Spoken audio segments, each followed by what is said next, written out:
وسلم تعلیم کے دوران یعنی مختصر سی ضرب جو عام مار کے تو انداز میں نہیں لیکن جھنجھوڑنے کے لحاظ سے اس کو تعبیر کیا جا سکتا ہے، تو یہ بھی آپ کے انداز تدریس کے اندر موجود تھا۔ اس سلسلہ میں حضرت مولا علی رضی اللہ تعالی عنہ کہتے ہیں کہ جب میں نے یمن جاتے ہوئے جب سرکار نے مجھے یمن کا قاضی بنایا تو میں نے کہا کہ آپ مجھے بھیج تو رہے ہیں لیکن میں تو جانتا ہی نہیں کہ فیصلے کیسے کیے جاتے ہیں۔ تو دارابا صدری بے یادے ہی، تو رسول پاک صلی اللہ علیہ وسلم نے اپنے ہاتھ سے میرے سینے پہ ضرب لگائی اور ساتھ جو ہے میرے لیے دعا کی۔ تو کہتے ہیں ما شککت فی قضاء بین اثنین، یعنی مجھے کبھی بھی کسی بڑے سے بڑے کیس میں ساری زندگی شک گزرا ہی نہیں کہ اتنا یعنی علم فوراً میرے سامنے اجاگر ہو جاتا تھا اس ضرب اور دعا کی وجہ سے کہ جو رسول اکرم صلی اللہ علیہ وسلم نے مجھے علم عطا کیا۔ ہم نے حضرت مولا علی رضی اللہ تعالی عنہ کے لحاظ سے جو جمعہ کو شان مولا علی کانفرنس کی، اس میں تفصیل کے ساتھ دیگر بھی اس سے منسلک چیزیں بیان کی ہیں۔ نبی اکرم صلی اللہ علیہ وسلم کے تدریس میں باقاعدہ جو متعلم تھا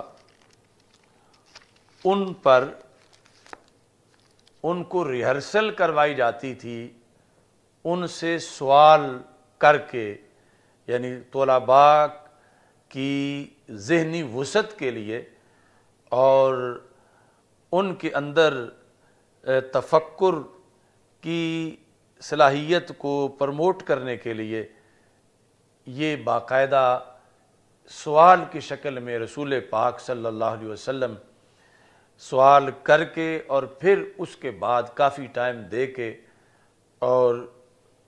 اگلا مرحلہ پھر بیان کرتے تھے تاکہ توجہ بھی خوب ہو جائے اور جو جواب دے سکتا ہے اس کے لحاظ سے پھر اس کی حوصلہ افزائی بھی ہو۔ یعنی یہ سوال کرنا عدم علم کی بنیاد پر نہیں تھا بلکہ شوق پیدا کرنے کے لیے رسول پاک صلی اللہ علیہ وسلم کی طرف سے ایسا کیا جاتا تھا۔ بخاری شریف میں یہ حدیث بار بار آئی ہے۔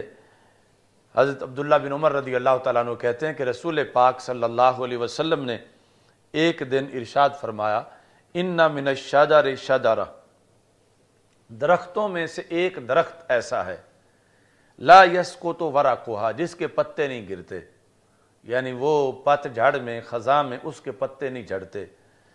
وَإِنَّهَا مَثَلُ الْمُسْلِمِ، اور اس کی مثال مسلمان جیسی ہے، یعنی جس طرح مسلمان جو ہے یہ نغمہ فصل گل و لالا کا نہیں پابند، بہار ہو کے خزاں لا الہ الا اللہ، کہ مسلمان کبھی بھی خزاں رسیدہ نہیں ہوتا، ہر وقت ہی مسلمان بہار میں ہوتا ہے، تو وہ مسلمان کی مثل ہے۔ فحدثونی ما ہی، بتاؤ وہ کون سا درخت ہے؟ تو رسول اکرم صلی اللہ علیہ وسلم نے یعنی صحابہ کو یہ دعوت دی۔ اب سارے صحابہ اس سلسلہ میں فواقع الناس فی شجر البوادی، لوگ بیٹھے تھے وہاں تھے مگر خیال سب کے جنگلوں میں صحراؤں میں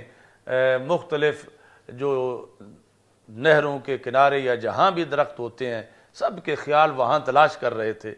کہ یہ کون سا درخت ہو سکتا ہے۔ تو حضرت عبداللہ بن عمر رضی اللہ تعالیٰ عنہ کہتے ہیں واقع فی نفسی انہا النخلۃ، میرے دل میں جواب آ گیا کہ یہ کھجور ہے کہ جس کے پتے نہیں گرتے، اور پھر اس کی مثال یعنی وہ سدا بہار ہے، اور آگے پھر انسان کی مماثل بھی ہے، جیسے انسان کا سر کٹ جائے تو نہیں بچتا، اس کا سر کٹ جائے تو پھر وہ بھی ختم ہو جاتی ہے، اور بھی اس کی بہت سی مماثلتیں پیش کی گئی ہیں حدیث میں۔ کہتے ہیں میرے دل میں تو آ گیا، فاستحییت، لیکن مجھے حیا آئی کہ جب میرے ابا جی بھی بیٹھے ہوئے ہیں، حضرت صدیق اکبر رضی اللہ تعالیٰ عنہ بیٹھے ہوئے ہیں، اتنے کبار صحابہ بیٹھے ہوئے ہیں، تو یہ میں حیا محسوس کر رہا تھا کہ میں کیسے بتاؤں، اور یہ تھا کہ پھر میرا سوال جواب پتہ نہیں صحیح ہوتا ہے یا نہیں ہوتا۔ تو کہتے ہیں کہ ثم قالوا، صحابہ سوچتے رہے، پھر صحابہ نے کہا یا رسول اللہ صلی اللہ علیہ وسلم حدثنا ما ہی، یا رسول اللہ صلی اللہ علیہ وسلم آپ فرمائیں کہ وہ کون سا درخت ہے۔ قال ہی النخلہ، تو رسول پاک صلی اللہ علیہ وسلم نے فرمایا کہ وہ کھجور کا درخت ہے۔ تو یعنی اس طرح سوال کرنا کلاس میں جو صحابہ پاس بیٹھے تھے، یعنی ان کو سوچنے کی دعوت دینا، اور اس میں پھر آگے یعنی بہت سی حکمتیں، بہت سے آفاق کھلتے تھے علم و حکمت کے۔ جب گھر گئے تو یعنی حضرت عبداللہ بن عمر نے اپنے ابا جی سے کہا کہ مجھے تو جواب آتا تھا کہ کھجور ہے، لیکن میں حیا کی وجہ سے نہیں بولا۔ تو آپ نے فرمایا کہ اگر تم یہ جواب اس وقت سرکار دو عالم صلی اللہ علیہ وسلم کے بتانے سے پہلے دے دیتے تو میرے لیے یہ دنیا و مافیا سے بہتر ہوتا کہ میرے بیٹے نے رسول پاک صلی اللہ علیہ وسلم کے سوال کا جواب دیا ہے۔ نبی اکرم صلی اللہ علیہ وسلم کی طرف سے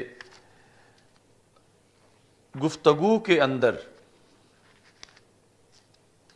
ہمارے آقا صلی اللہ علیہ وسلم سبق دہرانے کا بھی موقع دیتے تھے،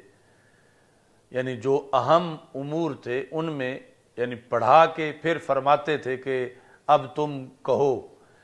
ہمارے جو اساتذہ ہیں ان میں سے علامہ عطا محمد بندیالوی رحمۃ اللہ علیہ، جن کے پاس بندہ ناچیز نے بھی پڑھا، اور ہمارے جتنے بڑے بڑے مدرسین گزرے ہیں یا اس وقت وہ بالواسطہ یا بلا واسطہ ان سے فیض یافتہ ہیں، تو ان کا بھی یہی طریقہ تھا کہ جو تقریر کرنے کے بعد فرماتے تھے کہ اب تم کہو جو میں نے کہا ہے۔ تو یعنی طالب علم جب تک پورے کا پورا صحیح کہہ نہیں لیتا تھا تو پھر سبق آگے نہیں چلتا تھا۔ تو رسول پاک صلی اللہ علیہ وسلم کے انداز سے یہ ماخوذ ہے، اور اس سلسلہ میں یہ لکھا ہے کہ حضرت براء بن عازب رضی اللہ تعالی عنہ سے مروی ہے، اور یہ بھی بخاری شریف میں ہے کہ رسول اکرم صلی اللہ علیہ وسلم نے ارشاد فرمایا اذا اتیت مضجعک فتوضا، کہ جب تم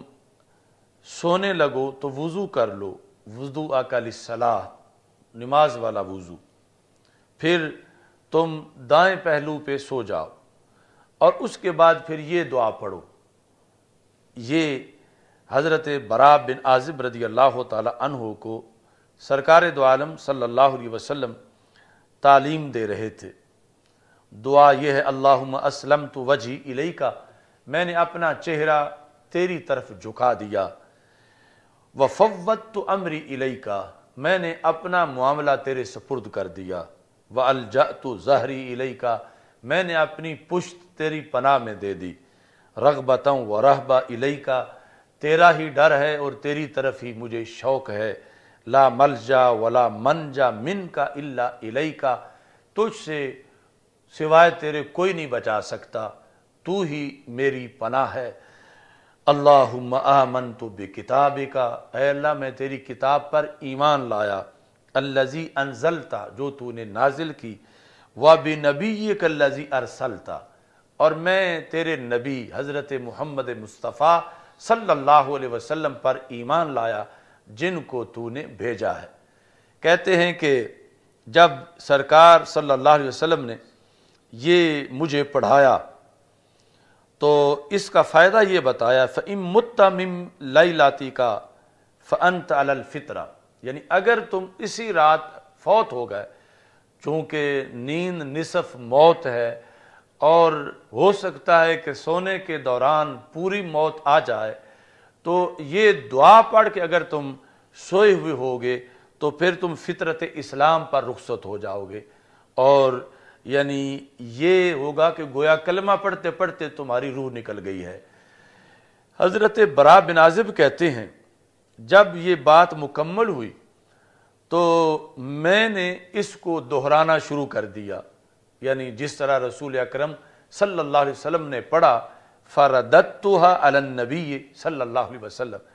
رددتو کا مطلب یہاں یہ نہیں کہ میں نے رد کیا، اس کا مطلب ہے میں نے دہرایا، میں نے یہ کلمات جس طرح کے رسول پاک صلی اللہ علیہ وسلم نے پڑھے تھے ایسے ہی میں نے بھی یہ کلمات پڑھے۔ کہتے ہیں کہ جس وقت میں فلما بلغت تو جہاں پہنچا اللہم آمنت بکتابک الذی انزلت وبنبیک الذی ارسلت، تو میں نے بنبی کی جگہ میں نے کہا وبرسولک الذی ارسلت، تو اتنا فرق معمولی سا لفظوں میں آ گیا کہ میں نے لفظ نبی کی جگہ لفظ رسول بول دیا، حالانکہ سرکار نبی بھی ہیں، سرکار رسول بھی ہیں۔ تو سرکار دو عالم صلی اللہ علیہ وسلم نے فوراً فرمایا لا وَنَبِيِّكَ الَّذِي أَرْسَلْتَ،